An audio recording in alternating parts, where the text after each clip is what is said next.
Love is a miracle. A girl helps a stranger, misses her interview, unaware he's a millionaire CEO, and changes her life. The cold drizzle soaked through Emma Carter's thin coat as she stood on the busy sidewalk of Manhattan, arm raised desperately. Yellow taxis zoomed past, splashing water onto the pavement, but not one stopped for her. "Come on, please," she muttered under her breath, glancing at her watch. 8:27 a.m.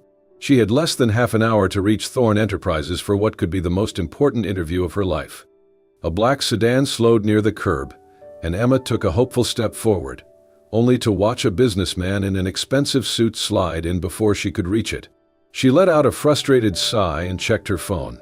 No ride-sharing apps had cars available nearby, and taking the subway now would be cutting it too close.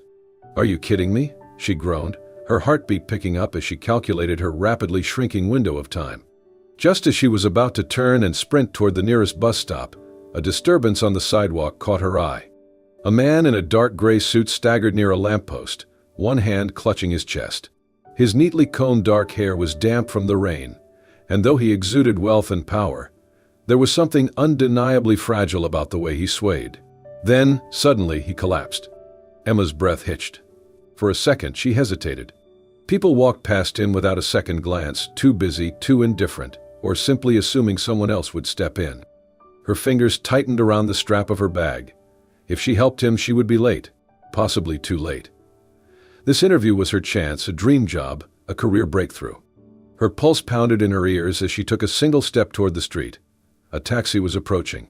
Then she heard a weak, pained gasp from the man on the ground. Emma spun back. Without another thought, she rushed to his side, kneeling on the wet pavement. "Sir? Can you hear me?" His breathing was shallow, his forehead slicked with sweat despite the cold. Up close, she could see his sharp jawline and the slight furrow in his brow, like a man unused to weakness. "Help," he murmured hoarsely. Emma grabbed his wrist, checking for a pulse, faint but present. "You're going to be okay," she said, more to reassure herself than him. She fumbled for her phone and quickly dialed 911. "I have a man mid-30s collapsed on 5th Avenue near East 42nd. He's conscious but weak, possibly cardiac-related. Please send an ambulance." "Help is on the way," the operator confirmed. Emma exhaled in relief but realized that she couldn't leave now, not yet. She shrugged off her coat and carefully placed it under his head, shielding him from the cold pavement. He blinked up at her, dazed, his piercing blue eyes locking onto hers for a moment. "Just leave me," he murmured, voice barely audible. Emma scoffed. "Yeah, that's not happening." Footsteps rushed past, people barely sparing a glance. Emma's mind raced. If she ran now, she might still make it in time. But she couldn't. Minutes stretched, the city buzzing around them like nothing was happening. Emma held his wrist, feeling the weak but steady thump of his heartbeat beneath her fingers. Then sirens. The ambulance pulled up, flashing red and blue against the gray sky. 2 paramedics jumped out, quickly assessing the situation. "He just collapsed," Emma explained, standing back as they lifted him onto a stretcher. "I think it might be his heart." The older paramedic nodded. "Good thing you stayed with him. This could have been worse." Emma felt a wave of relief, but it was short-lived. 8:56 a.m. Her heart plummeted. She was supposed to be at the Thorne Enterprises building 5 minutes ago. The realization hit her like a punch to the gut. Her interview was over. All because she had stopped for a stranger. Emma sprinted up the steps of Thorne Enterprises, her chest heaving as she pushed through the revolving glass doors. The sleek, modern lobby stretched before her, polished marble floors, high ceilings, and a massive chandelier casting a golden glow. The receptionist, a woman in a crisp navy blazer, barely glanced up as Emma hurried forward, breathless. I'm here for the executive assistant interview," Emma panted, gripping the counter as she tried to catch her breath. She was drenched from the rain, her hair sticking to her forehead, and her shoes squeaked embarrassingly against the marble. The receptionist finally looked up, raising a perfectly arched eyebrow. "Your name?" "Emma Carter." There was a pause as the woman typed on her keyboard. Then, she glanced back at Emma with a detached expression. "I'm sorry, Ms. Carter," she said smoothly. "The interviews ended 30 minutes ago." Emma's stomach dropped. No, please," she stammered. "I had an emergency." "I?" She hesitated, then quickly added, "I helped someone who collapsed on the street. I couldn't just leave him there." The receptionist gave a tight, professional smile, the kind meant to dismiss, not sympathize. "I understand, but Mr. Reynolds, our hiring manager, was very clear about punctuality. The final candidates have already been selected." Emma clenched her fists, frustration and desperation twisting inside her. "Please, just let me talk to him. I promise I won't take much of his time." The receptionist hesitated, as if debating whether Emma was worth the trouble. Then, with a sigh, she picked up the phone and dialed an extension. "Mr. Reynolds? I have a candidate here, Emma Carter. She missed her time slot but is requesting a moment of your time." A brief silence, then a short, clipped reply on the other end. "Understood," the receptionist said, hanging up. She turned back to Emma. "He'll see you, but only for a moment." Relief washed over Emma as she followed the woman down a long hallway. She was led into a minimalist office where Daniel Reynolds, the head of HR, sat behind a glass desk. He was in his early 40s, impeccably dressed, with an air of efficiency and impatience. "Miss Carter," he greeted, gesturing for her to sit. "You missed your interview." Emma sat down, trying to steady herself. "Yes, sir. I had an emergency. Someone collapsed on the street, and I stayed to help until the paramedics arrived. I understand if that cost me my opportunity, but I wanted you to know that I didn't take being late lightly." Reynolds studied her, fingers tapping lightly against his desk. "That's admirable," he admitted. "But let me ask you this. If you were already employed here, and you had an urgent deadline but chose to help a stranger instead, what do you think would happen?" Emma hesitated. "I would still do the right thing, but I would make sure to communicate with my team and find a solution." He nodded, but his expression remained unreadable. "This position requires extreme reliability.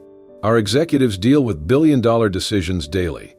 If an assistant fails to show up on time, that could cost us millions." He exhaled. "Unfortunately, we need someone who can be trusted to be present, no matter the circumstances." Emma felt a pang of humiliation settle deep in her chest.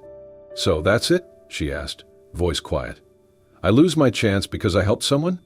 Reynolds' gaze softened slightly, but his tone remained firm. "We had hundreds of applicants.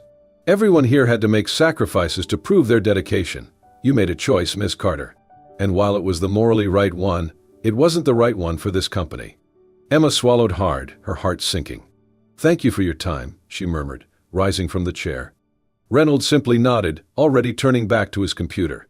Emma walked out of the office in a daze, each step feeling heavier than the last. She had been so sure, so hopeful, that this was her moment. That after years of working dead-end jobs, after struggling through school while juggling 2 part-time gigs, she would finally have her shot at a career that meant something. But now, she was back to square one. Stepping out onto the sidewalk, the rain had stopped, but the city still felt cold. Emma pulled her coat tighter around herself, staring up at the towering building she had dreamed of working in. For the first time since this morning, doubt crept into her mind. Had she made a mistake? Her fingers hovered over her phone, tempted to check the job listings again. Then her phone buzzed. An unknown number. She hesitated, then answered. "Hello.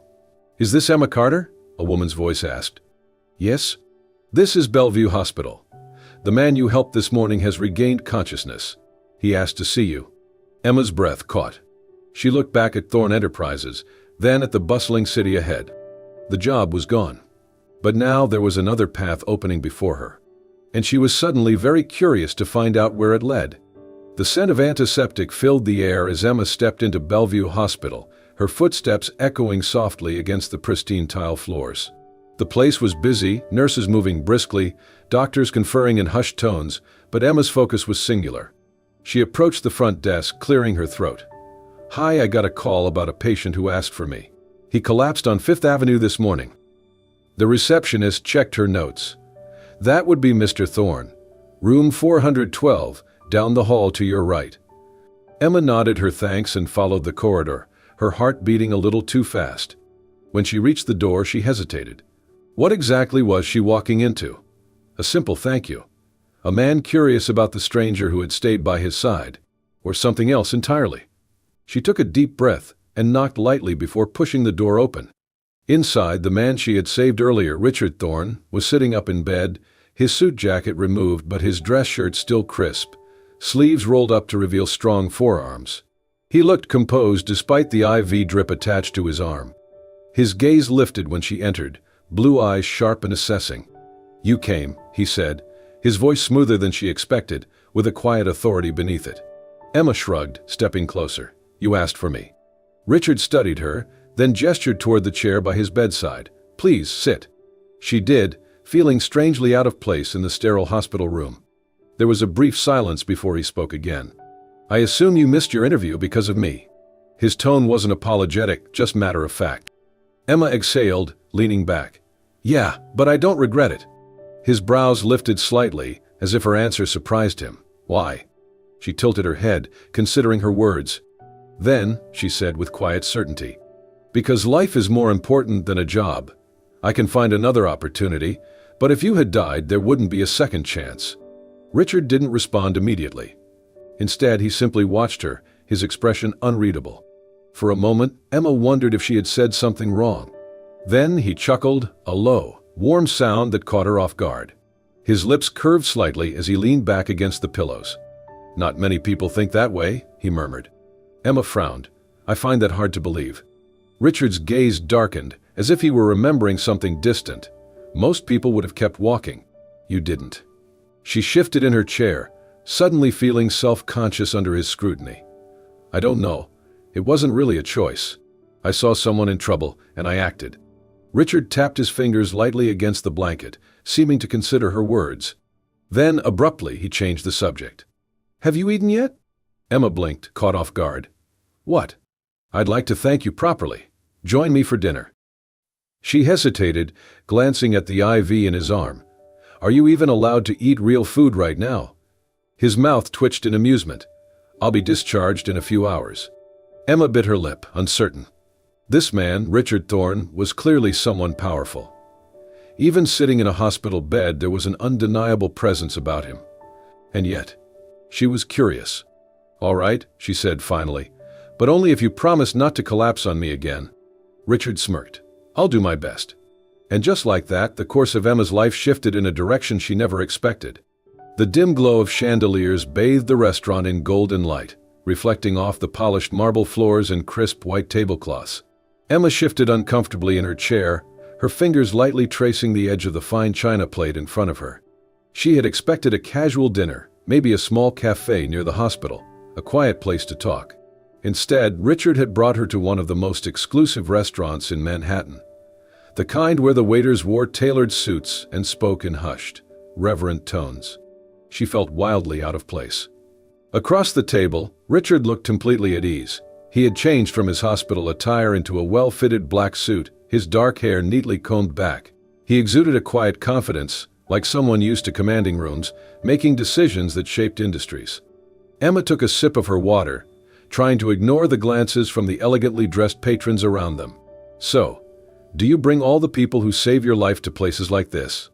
Richard's lips quirked into a small smirk. "No, just you." She let out a breathy chuckle. "Well, I feel honored." Their waiter arrived with a bottle of wine, and Richard ordered for both of them with an effortless grace that made Emma acutely aware of the difference in their worlds. Once they were alone again, he leaned forward slightly. "Tell me, Emma, before today, what were you hoping for? What was that interview supposed to be the first step toward?" Emma hesitated, then placed her hands on the table, choosing honesty. "I've always wanted to work in finance," she admitted. "I put myself through school, working 2 jobs, taking night classes. The plan was to start as an assistant, prove myself, and work my way up." She let out a small laugh, shaking her head. "It's not glamorous, but I want to build something. Something stable. Something I can be proud of." Richard watched her carefully, his expression unreadable. "You put yourself through school?" he asked. Emma nodded. "Yeah, no trust fund, no connections, just me some student loans and a lot of determination." For a moment, Richard didn't say anything. Then, with an air of casual revelation, he leaned back in his chair and said, "I see. Well, if things had gone differently this morning, you might have been working for me." Emma frowned. "What do you mean?" Richard tilted his head slightly. "I mean, I'm the CEO of Thorne Enterprises." Silence. Emma froze, her mind struggling to process what he had just said.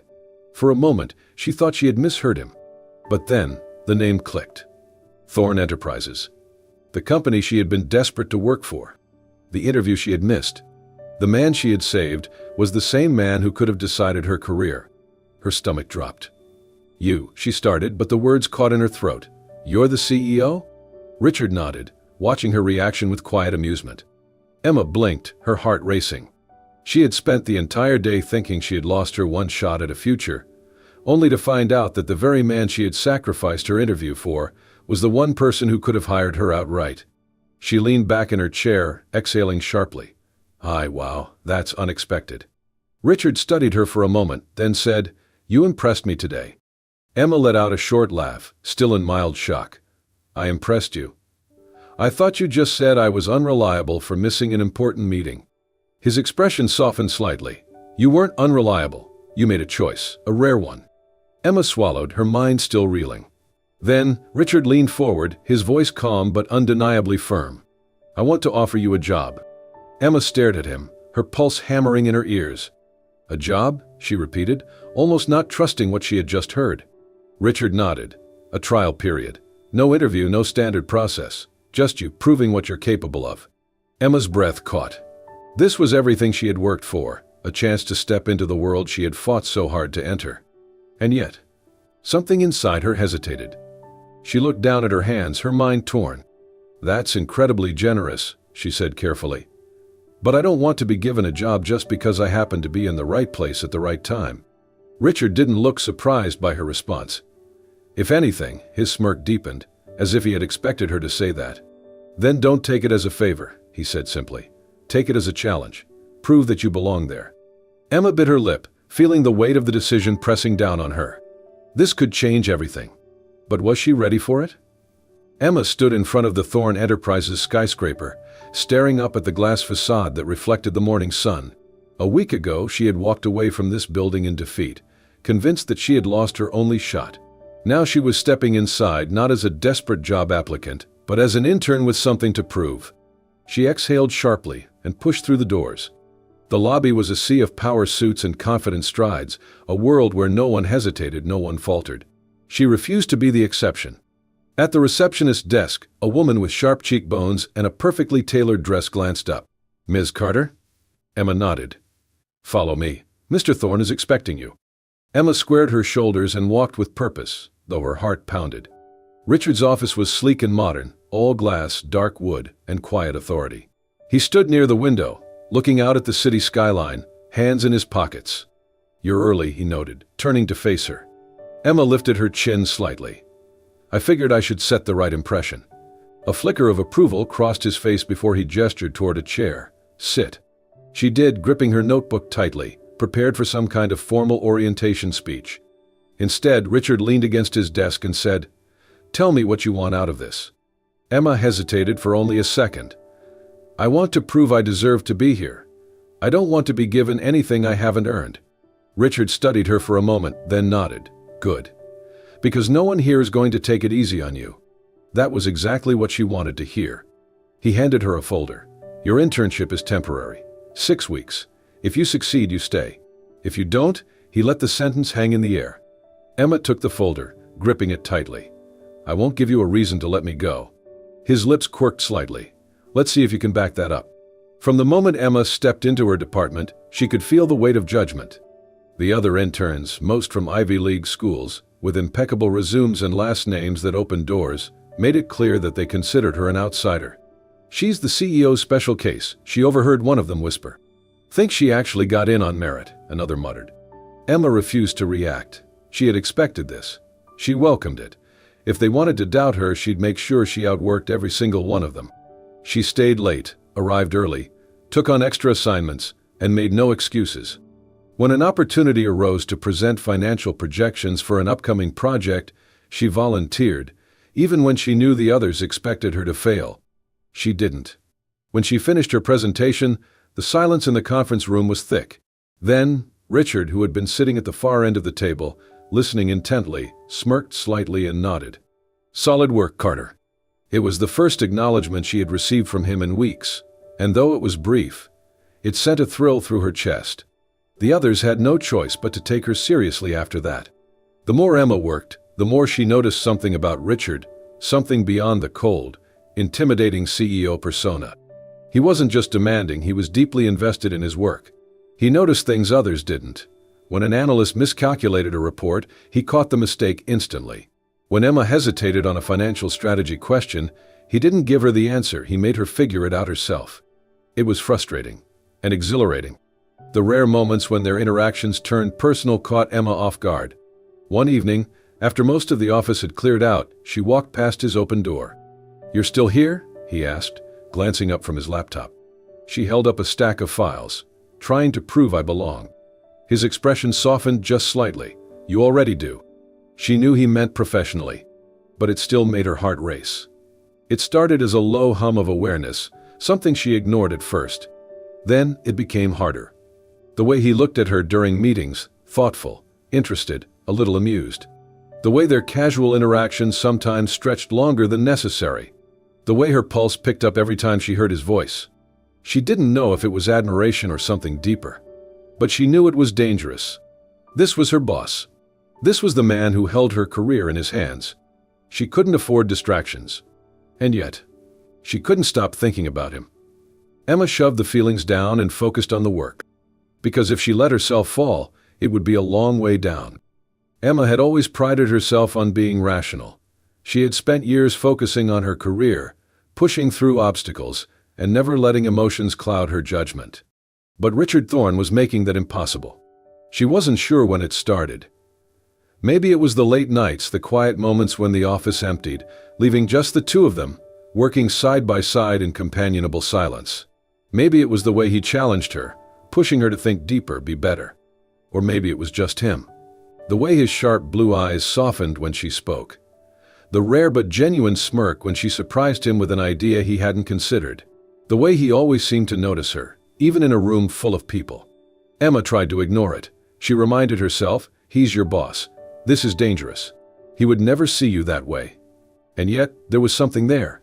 She saw it in the way his gaze lingered just a second too long. The way his voice softened when he said her name. The way he seemed to fight something within himself whenever they were alone. She wasn't imagining it. But that didn't mean it could happen. So, she buried it. She focused on work, on proving herself, on pretending she didn't feel like gravity shifted whenever he was near. The turning point came when a major investment deal collapsed unexpectedly.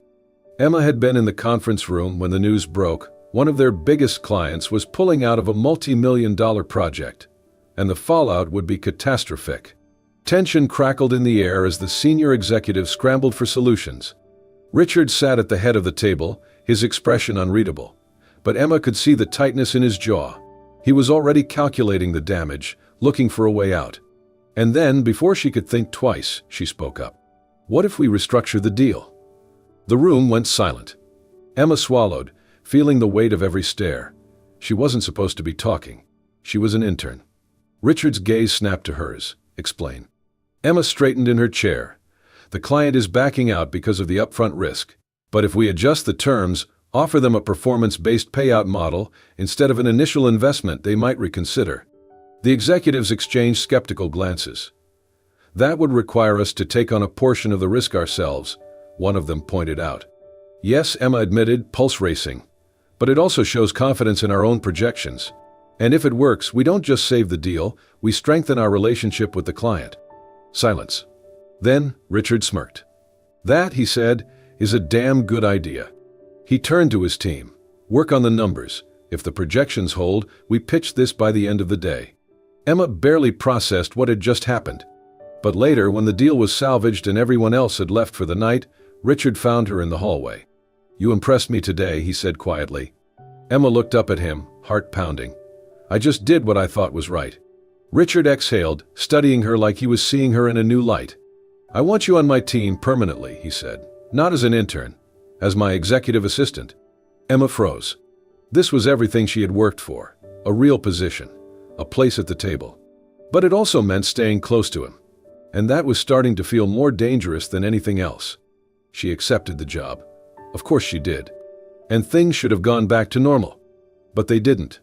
Because now there were even more late nights, more quiet moments, more stolen glances across the office. Emma caught Richard watching her when he thought she wasn't looking. He brushed past her in the hallways, the briefest touch sending electricity through her skin. And every time she thought, say something, ask him, figure out what this is. But she never did. Because what if she was wrong? What if this was just her imagination? What if he didn't feel the same way? But then, one evening, when the office was nearly empty, Richard stopped in her doorway. "You should go home," he said. Emma glanced up from her desk, raising an eyebrow. "You should too." His lips curved slightly, but he didn't move. Instead, he hesitated. And that was new. Richard Thorne never hesitated. "Emma," he said, his voice quieter than usual. She straightened, her pulse suddenly thudding in her ears. For a second, she swore she saw it, the flicker of something in his expression, the hesitation, the pull, the possibility. Say something, she thought. Ask him. But then, his expression hardened. And just like that, the moment was gone. "See you tomorrow," he said. And then he walked away. Emma sat there, staring after him, knowing, just knowing, that whatever was happening between them, he was fighting it just as much as she was. The tension between them had become impossible to ignore. Weeks passed, filled with the same lingering glances, the same unspoken words. But Richard remained distant, keeping their relationship strictly professional, until the night everything changed. It was late. The office was empty, except for the two of them. Emma was at her desk, typing away, when she heard the familiar sound of footsteps approaching. She looked up to find Richard standing in the doorway, his tie loosened, his sleeves rolled up, a rare sight of vulnerability. "You should go home," she said, though her voice lacked conviction. "So should you," he countered. A silence stretched between them, thick with something unspoken, undeniable. Then, finally, Richard took a breath and stepped closer. "I can't keep pretending," he said, his voice low, intentional. Emma's heart stilled. He looked at her then, really looked at her, and she saw the conflict, the hesitation, but also the certainty. "I tried," he admitted. "I tried to keep my distance. I told myself it was the right thing to do. But the truth is," he exhaled, his gaze never leaving hers, "I don't want distance, Emma. Not with you." She felt her world tilt, her carefully built walls crumbling in an instant. "Richard," she hesitated, every rational thought screaming at her to be cautious. But then she thought about all the moments leading up to this one, the late nights, the stolen glances, the unspoken understanding between them. And suddenly, caution didn't matter anymore. Because the truth was, she had been falling for him all along.